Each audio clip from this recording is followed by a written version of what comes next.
It would decide forever the fate of Republican government. James Madison. The 55 delegates who came to Philadelphia in May of 1787 were an honor roll of the American Revolution. Church bells rang and cannons boomed as George Washington and other war heroes rode into Philadelphia. Almost all of the delegates were men of wealth and property, the political leaders of their states.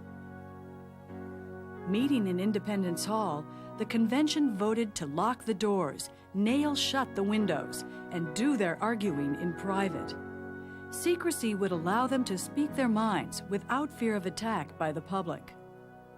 Convinced that the nation needed a whole new plan of government, James Madison of Virginia had written a new constitution before coming to the convention. His Virginia plan shocked many delegates, for it created a national government much stronger than the states. Madison's vision of the central government, in contrast to the old Articles of Confederation, was a government with the power to tax. It was a government with the power to regulate commerce. It was a government whose laws would be superior to those laws passed by the state governments.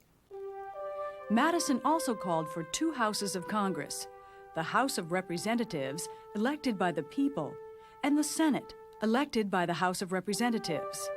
A president would be elected by Congress. The Virginia plan also called for the number of each state's representatives to be determined by population rather than one vote for each state, no matter how large or small it was, which was the way it worked under the Articles of Confederation. The smaller states immediately objected. The question of representation in both the upper and the lower house of this new national government would occasion the most bitter debate in the convention.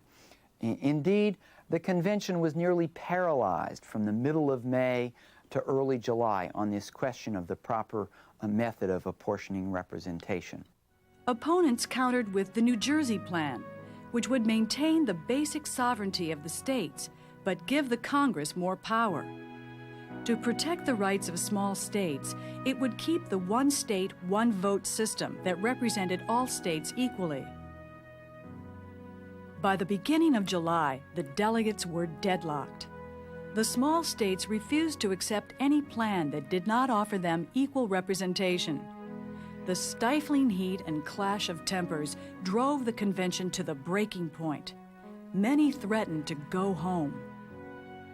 While the delegates took a break for Independence Day, a small group led by Benjamin Franklin worked feverishly to save the convention.